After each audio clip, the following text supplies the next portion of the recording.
I'm Rainer and welcome to my train room. In this video, I'm kind of going back to a project that I originally started this back in January of this year, so January of 2025. So I'll put the link to the video up there. And in that video, I built 3 of these cars.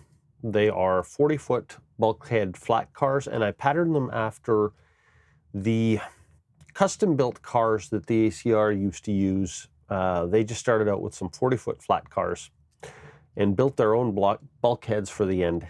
So there's no commercially available model that's the correct fit for that use. So I decided to build my own, and these are just 40-foot Athearn blue box flat cars. I built 3 of them. You saw the other 2 loaded up with some pulpwood in my pulp loading area at the beginning of the video.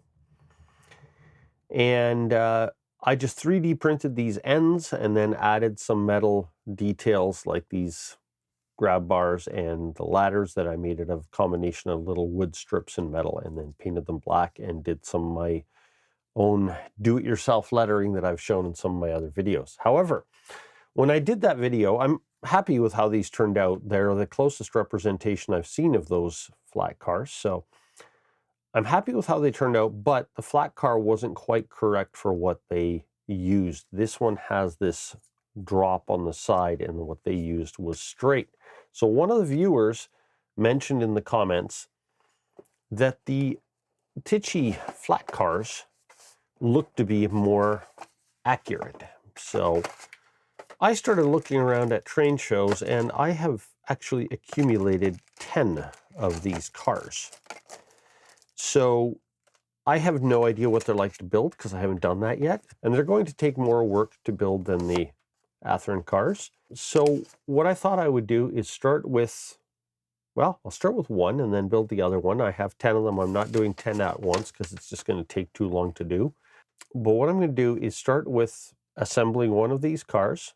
Once I get it assembled to the point where I have a realistic idea of how much I need to modify my bulkheads, because I'm guessing that maybe the stake pockets and things like that are not going to be in the exact same location on this car. So I may have to modify my 3D print file and print some slightly different bulkheads. And I'm hoping by the end of this video to have 2 of these cars built and already on the layout. So they'll be assembled, painted, lettered, and hopefully looking at least as good as this one does. So just like that, through the magic of video, but in reality, more than 24 hours later, I have my, I guess, my prototype almost done. And it's been going okay, but I've realized as I've been building this that I need to make some changes. And so I started building this Tichy flat car, just following their instructions exactly. And I actually find their instructions to be pretty good. Just be very careful at each step to make sure that you're getting the ends of the car the right way. At the bottom of the car, one end's labeled A and one end's labeled B. For the fish belly frame underneath, one side is labeled right and the other one doesn't have anything on it. If you follow those instructions carefully and look at their drawings and their diagrams, and it shows the B end here, and then if you just follow them really carefully, it actually works out pretty well. Make sure, like they tell you here, don't cut any pieces off the sprue because they're tiny little pieces and they look very similar. Just go through them very carefully, and all of these cross members, when you're putting them on, just make sure you put them on the right way around, because they are not identical. It isn't a fast build because there's a lot of very small, delicate parts. But what I did was I followed those instructions all the way to the point where I was putting the stake pockets on the side of the car. And at that point, I kind of deviated because I am doing my own version of it. So I didn't actually put these bottom steps on here until I had the bulkheads in place, because they're very fragile little plastic pieces and I didn't want them breaking off. I didn't put any of the grab irons or anything on until I had my bulkheads in place, because I wanted to do all of that at the same time. For the bulkheads themselves, here's a set I have printed that are slightly different than what I put on here, since I kind of learned from this that I need to change the dimensions a little bit. And I think these will fit better on the next one. I got the width a little bit more accurate, and I've also moved the vertical supports that I had just guessed by eye from photographs anyway, and I moved them over to make my brake wheel mounting point line up better with the where the brake mechanism is on the car, so it will be more directly above it. So I think that's going to work a little bit better. However, the other thing I noticed with this car after I had put the stake pockets on is that this car has 12 pockets for the stakes, and the original ACR car only has 11. The Athearn car also has 11. So my lettering works out well on here. On this one, the spacing is going to be a little bit funny for the lettering. I'll make it work on this one, but what I'm going to do is on the next car I build, I'm actually not going to follow the little locating holes that are on the side of the frame. There's these tiny little holes for locating these pockets. Instead, what I'm going to do is I'm going to put the bulkheads on first, and then I'm going to spread out evenly 11 pockets like there are on here to make it more like the actual prototype. I didn't notice that until after I had all the stake pockets on, and then I looked at the two cars and I'm like, what's different? So that's something I'm going to be doing differently. These cars, the Tichy cars, come with plastic grab irons on the sprue here for putting on the ends of the car, but there is also a bag, a small bag of little metal grab irons that have to be put on. Now, because these have longer pieces sticking out, you have to either drill the holes out deeper or cut these off to make them fit nicely, but that's what I did. I went with the metal ones. Right here at this end, my ladder is in the way, but on the bottom and then on the end. And then for the grab irons that I put on the bulkheads that I've added, I actually have a bag of these Tichy 18-inch drop type grab irons that I bought ages ago. It's a bag of 100. So bag of approximately 100. I guess they don't count exactly how many they put in there. So I'm using those on parts of them. And the ladder up here is just two narrow pieces of wood with some stainless steel wire that I cut and super glued for the rungs. Once it's all painted, it all ends up looking pretty good. That's how I did it on that other car. The other thing with this car is if you are building these, they have a lot of really fine details. They have a detailed brake mechanism where they provide you with some copper wire for the lines and things like that. But as you can see, I've put a whole bunch of lead shot in the bottom of this thing, and this car is still not up to NMRA required weight. I put it in the box, and with the metal wheels, the trucks, the couplers, the whole car, even with my bulkheads on it, is under 1.5 ounces. And this thing is almost 6 inches long. So by NMRA specs, it should be what?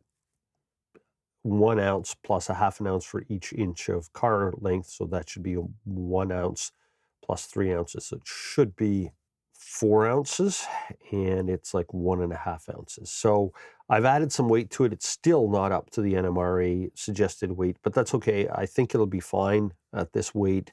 Once I have a load of pulpwood on it, if I haul it loaded, it'll be even heavier. But I'm going to try it like this because I kind of wanted to use up the available space, but I don't want anything that interferes with the trucks. I also don't want a bunch of weights hanging below so that when it's going down the track that you see all that hanging down. So this is kind of the best I can do right now. However, I have learned a few things from assembling this car. I will be painting it and lettering it and getting it on the layout, but the next one I think will be better, so I'm going to start on that. I think I have these bulkheads figured out to be a better fit, and between the different measurements on my bulkheads and then getting the stake pockets in at a more prototypical spacing, I think it should work out okay. Again, these Tichy, even just as a flat car kit, as a 40-foot flat car kit, they were actually a very well-detailed little flat car. I've never built one of their kits before. They do have a lot of very small parts.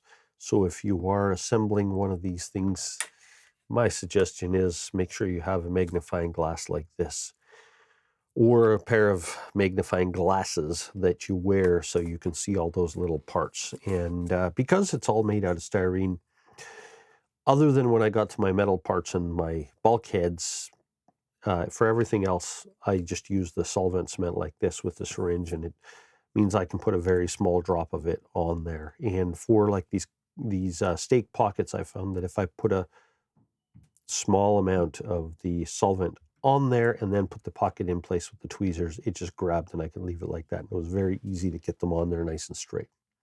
Anyway, now I'm going to get going on the next car. And once I'm done both of them to this point, I will be painting them and then getting into the lettering.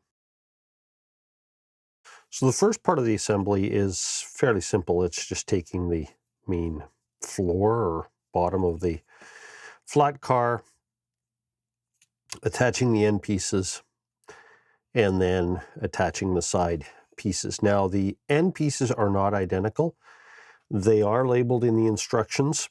The only difference between these end pieces is this has a small notch right here, and that is for the brake mechanism, and this end does not have the notch. So the end with the brake goes on the end labeled B. There's a B right there, and A, so B for brake, I guess works well.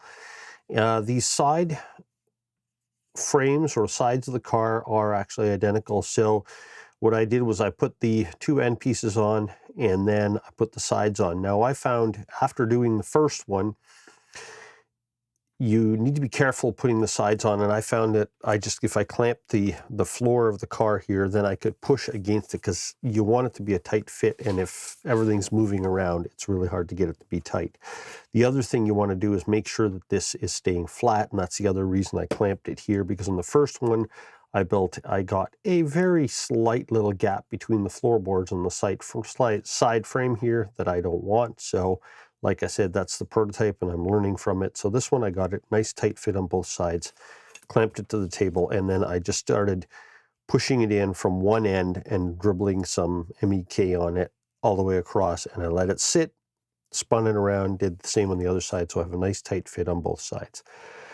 Now, according to the instructions, is when they tell you to put the stake pockets on, but I'm not going to do that because of course I am doing things differently. So this is where I am going to install my bulkheads. I'm going to do that right now.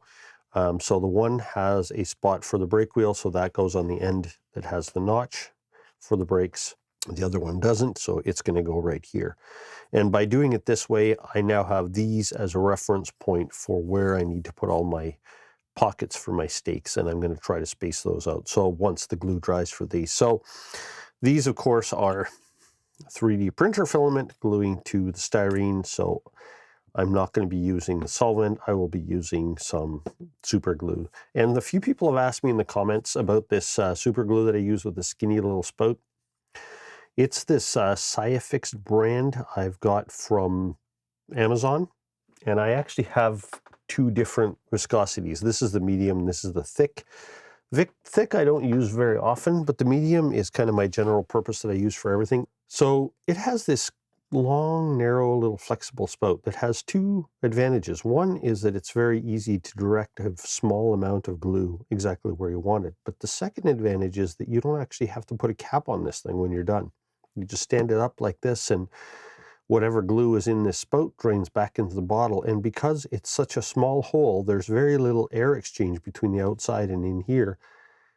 So it doesn't end up clogging up and it doesn't dry up. And I've had this bottle going now for months, and I never put a cap on it. It comes with a few of these spouts. So if the spout does get gummed up at the end, I just cut it off, get a little shorter, and eventually I just replace the spout. But I don't actually have to cap the bottle when I'm not using it. So it's really convenient because I can just grab it and use it. So anyway, at this point, I'm going to glue the bulkheads on. So the whole thing is to get them exactly lined up where I want them, dribble a little bit of that super glue in there, get them to stay secure into one spot. So I'll do one, let it harden up a bit, then I'll do the other one. And once that's done, then I can start working on additional details like the coupler, like the stake pockets and grab bars and ladders and all of that kind of stuff that needs to go on here. So not doing that yet, but that will be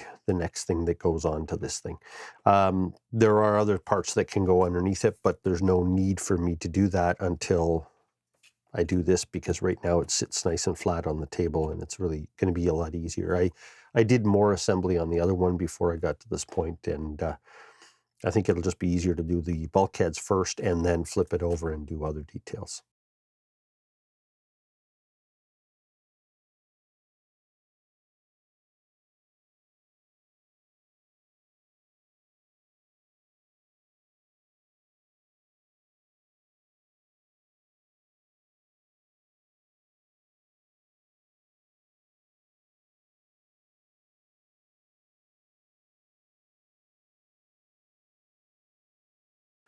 So at this point, I'm going to start assembling the underframe, and separated the two main sections of the frame as well as the two little spacers from the sprue, and cleaned off any of the little burrs that are left from cutting it off.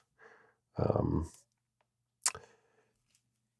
at this point, the two of them are not identical. One of them isn't labeled at all, but the other one says right in lettering right here, and it tells you in the instructions how to do things, and if you follow in the drawings, it will show you in the drawing right here when you're assembling it. It says right, so that is this piece. So once it's assembled, you can still read the right from in between the frames. So that's how you can tell which side goes where, and it's an important factor because the two pieces are not identical.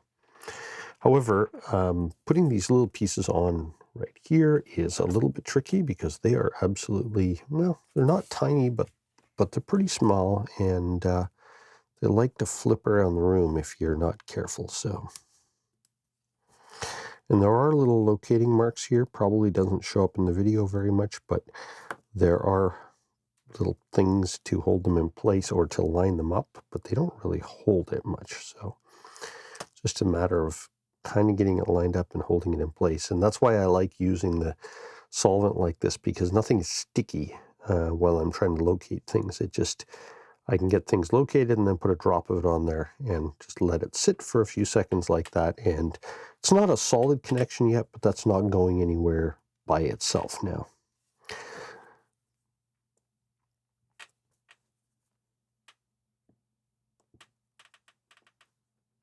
And the same with this one.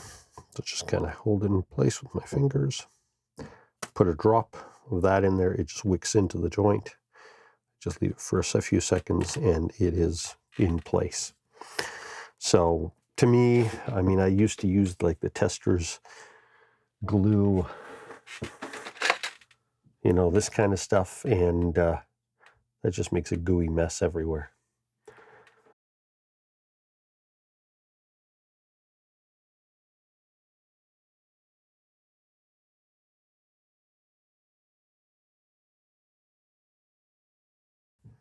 I'll just set that aside to make sure those joints harden up.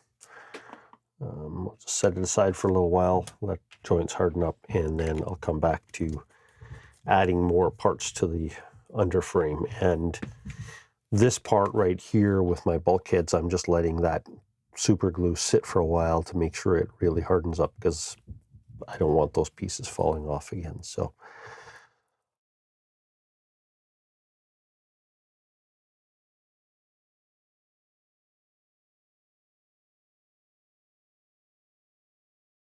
okay, so this has had a little bit of time to harden up, so it shouldn't pop apart anymore. While I was waiting for that to dry, I actually made this little template, I guess, and I laid that on the side of my Athearn flat car and marked out where the stake pockets need to be, and then I'm going to I'll try to clip that onto the side of this one, and that will be a guideline, so I don't have to sit there and actually measure it. I should be able to just put it on there and line the pockets up with those little black marks, and that should work. However, I still want to leave that to dry a little bit more, so we'll start with this.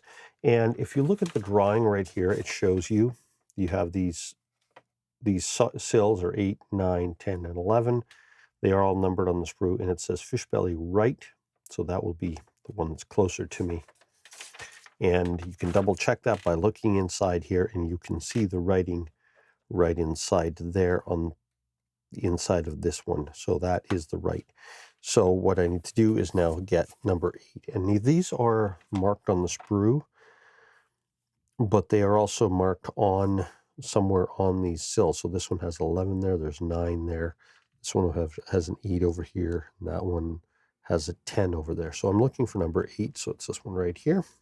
What I'll always do with these is just run them on the sandpaper a little bit to get that little burr off of the thing. Now, the drawings show you which way they go, and this one you can see in the drawing has the little square, which is right there with the number on it. It doesn't show that in the drawing, but the riveted sides are away from you. So that goes into this first set of notches right in here. At least on the other one, when I did it, it fit together pretty nicely, pretty snugly. So I just want to make sure it's in all the way, because what happens is this sits against the flat part of the car, so you don't want them sticking out. So you make sure they go into the grooves all the way. And what I found is I can put all of them in place. So the next one is number 9, which is this one right here. I can put all of them in place and then glue them all, because they stay in the holes pretty securely. Clean that off. And in this one, the riveted plates face toward me. So again, push it in all the way. Fits in quite nice and snug. Number 10. And even though they look very similar, they have holes in different places, which, if you're wanting to put all the brake detail parts in like they tell you in the instructions, you do want to do that.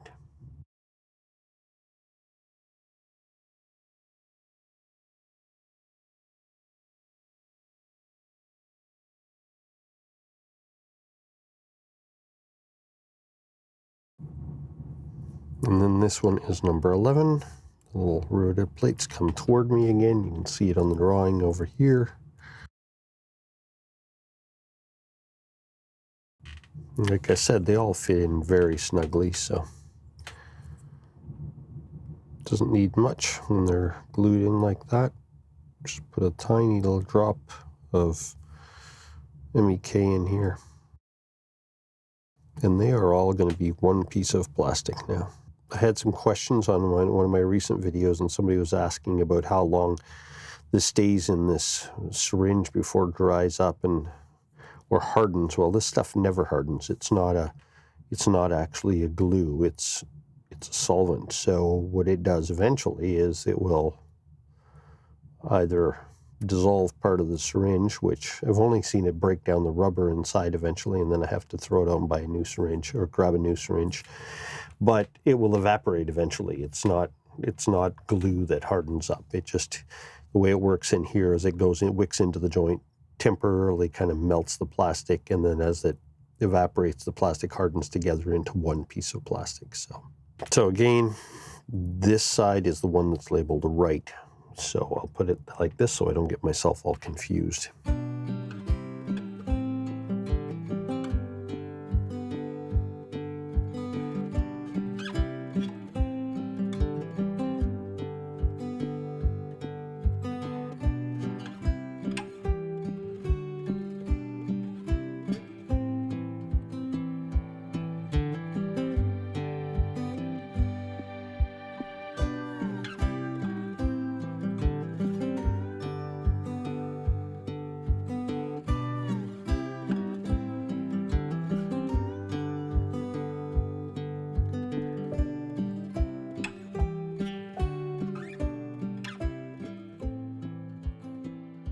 So at this point, I'm much happier with how this car is turning out. I've got the one side of it is kind of ready.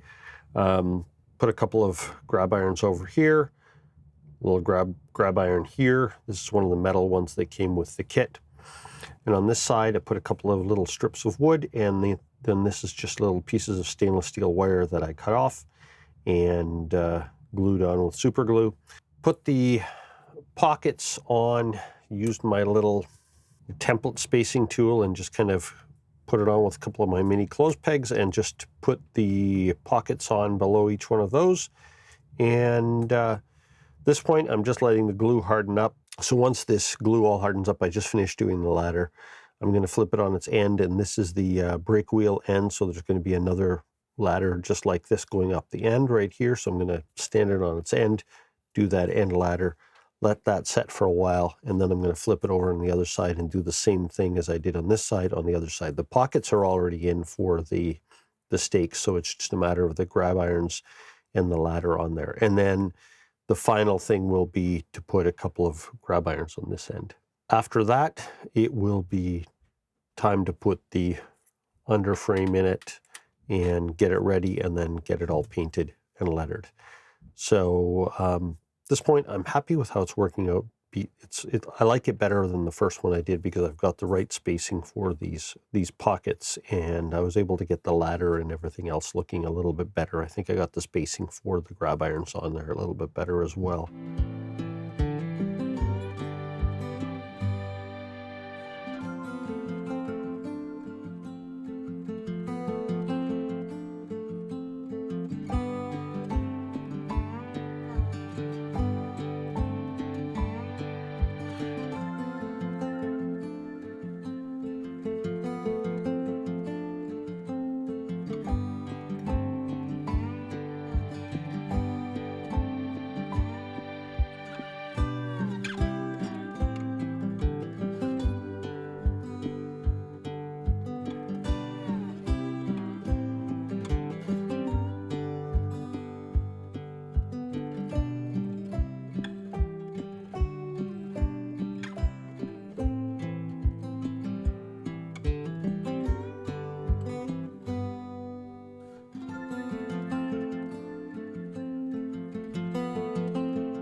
So I just finished putting the rungs on my ladder, just a couple of small strips of wood that I cut and glued on there. And then I have some stainless steel wire that I just cut small lengths and put them on with super glue. This side I've got the grab bars in place. Well, copper wire behind there is just a temporary thing to hold them away from the side of the car until the glue sets. Small grab bar down there. So I still have to put two of these little bars that came with this kit. Pull one more out here, but I've got to put them on the end of the car. And once I'm done that, then I can start working on the bottom of the car. I've got to put the coupler pockets on, this frame at the bottom. The attachment points for the trucks need to be put on. So I'm going to do that. And after that, I think both of these cars will be ready for paint. So now that I have all of the side details, the ladders, the stake pockets and things like that in place, I'm going to try to get the bottom of this thing finished up. And these two parts that go across the parts of the frame that the trucks sit on, they are identical parts, but if you look at them, they have a little notch on one side.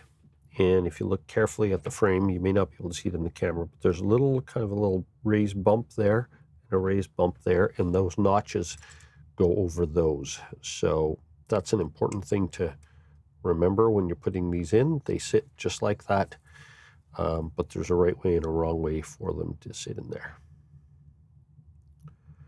Again, just a little bit of this solvent, and that should be glued in. Same kind of deal. Goes in here, and it fits just nicely like that. It's not a tight fit, but it will hold it in place.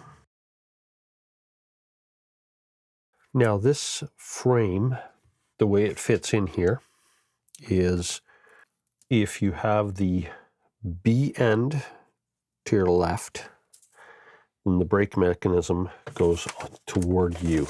You can see it in this drawing right here. So this should just fit in here. And it's fitting much better than it did on the first car, because in the first one I had, I didn't quite get the sides perfectly square, so I kind of had to fight with it to get it all into place. But what I did on the first one, and I'm going to do that on this one too, was I put some of this in here, and then I put a clothes peg on it. These little mini clothes pegs are great little clamps. They don't put too much pressure on things, but they just hold things tight until the glue grabs. Some of them, they're just springing up a little bit, and I want it to be nice and tight. Because when you're putting these cars together, you just want everything to be a nice tight fit. At this point, I'm just putting the little steps on the bottoms. They are little plastic styrene pieces.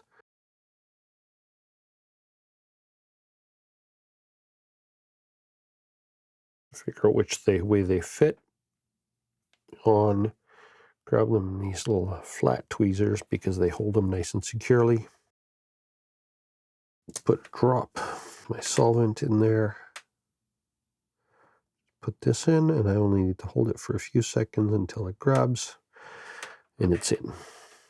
So at this point, what's missing from the bottom that I've done on the other one so far is the brake lines and the lead weights that I put in there. I'm not actually sure how many of the brake lines I'm going to bother to put in because, well, I'm not sure how much it makes sense to worry about having accurate brake line details when the bottom is covered with little lead balls. So I'm thinking with this one, I'm only going to put the details that are readily visible while it's going by on the tracks. What's still left to put in the bottom of this car is, before I paint it, I've got to put the weight in. This weight really isn't very much weight. As well as these two cross members. Now these are like the other parts on them. They are numbered, and there is a little number on them. There's number 12 right there and number 13 right there. So I can remove these from the sprue right now, and I think that my clothes pegs aren't even in the way for doing it, so I might as well put them on right now.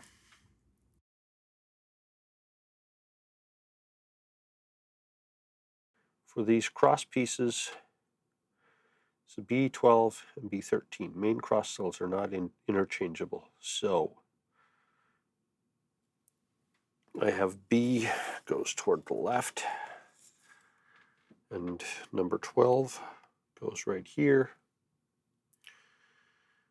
and the rivet size of flanges face toward the center of the car. So they right there, that you can see at the bottom when you look at them through a magnifying glass, there are some rivets there. They go toward the center of the car, so that fits in here.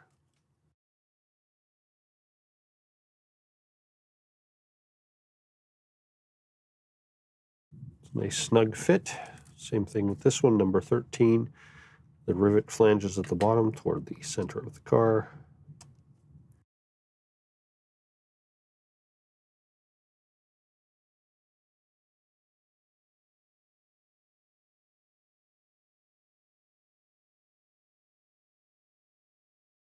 And so what I have left here is, on the sprue here, is the covers for the coupler pockets. Pop those off so I can get rid of the rest of the sprue. Other than the lead weights in the bottom and any plumbing that I might put in the bottom, both of these cars are basically ready to be painted now.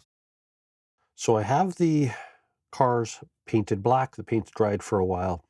Did that part in the spray booth with the airbrush. This is the first one I built with the pockets, the stake pockets where Tichy had them, but that ended up, as I realized, it was too close together. So this is my reworked version. You can see all the grab rails, the ladders, the brake wheel here, the little rod that goes down from the brake wheel down to the brake mechanism down here. So got those two ready, gonna start doing the lettering. But while I was waiting for things to dry on those, I went and built two more.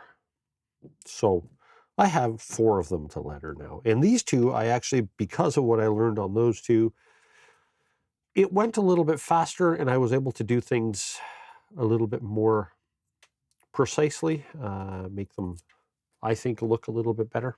But anyway, they're got all 4 of them built here, and all the details are on them. So the next part, before I actually can put the lettering on, is I need this white paint, because some of you, if you've watched some of my earlier videos, I end up printing these letter sets on this clear. It's white. The backing paper is white, but the decal paper is actually clear. And so when I pull this off, wherever it shows white here, because my printer doesn't print white, will actually be transparent and show through. So what I'm going to need to do is, wherever the lettering needs to go on the side of these cars, in between these pockets, I need to paint the background white, let that dry, and then put the lettering over top. And if there's any white showing around the edges of that black background, I can just touch that up with a little bit of black paint or a black paint pen. So not a big deal. But the first thing I need to do is take a look at where I need the lettering. So I have my original samples here, so I know the locations where the lettering and the numbers and everything needs to go. And I'll use that, and then just as a sample so I can see that, and then just paint in between them. This one I'm going to have to do a little bit differently, because, like I said, the spacing is a little bit different, but I'll just have to figure out which way I want to skew it one way or another, because it's not going to be completely centered because of that. So for now, I will start on these, just the paintbrush and some white paint, and just to get a white background for the lettering. For this first part, I just used some old polyscale white paint. Any kind of white paint would do. It's just to create a background for the white parts of the decals. Once the white paint had dried, it was time to install the decals, so I just cut them out carefully and dipped them in water for a short amount of time until they released, and then located them on the car and just left them to dry. Once the lettering was nice and dry on the car, I then proceeded to seal them all in with some Floquil clear matte finish. And the reason for this step in the process is to keep any of the black paint that I'm doing in the next process from bleeding underneath the lettering and, well, basically obliterating any of what I want to show through as white. Once the clear matte finish had dried, I got some black, in this case I used some flat black Tamiya paint, and with a very fine brush went around and touched up any areas where the white was showing that I didn't want it to show. So around the edges of the decal paper and along the bottom edges and things like that. So I just touched it up with a fine brush and some flat black paint, and again left that to dry. Once that had thoroughly dried, I took the cars back over to my spray booth and gave them a full coat of clear matte finish, just to tie everything in together. And different types of paint I had used, some of them were a little bit more glossy than others, and the clear matte finish over the whole car just kind of ties it all together and makes it look just a lot better. So once the clear matte finish had dried, I brought them back to the bench, installed couplers, installed the trucks, and then once that part was done, I brought it back to the spray booth and did some weathering with the airbrush using some Tamiya dark iron and some flat brown, just to kind of dirty them up and make them look like, well, like they're not brand new train cars. And once that part was done, it was time to get them on the layout and deliver them to my pulpwood loading area. This video ended up being a little longer than I originally anticipated, but there were a lot of steps in the process in doing this, so I hope you guys enjoyed it, and hopefully if you have some custom big cars that you want to build that nobody makes models for, sometimes there's a way of taking something that's existing out there and modifying it or adding parts to it to get what you want. So anyway, thank you for watching, and see you next time.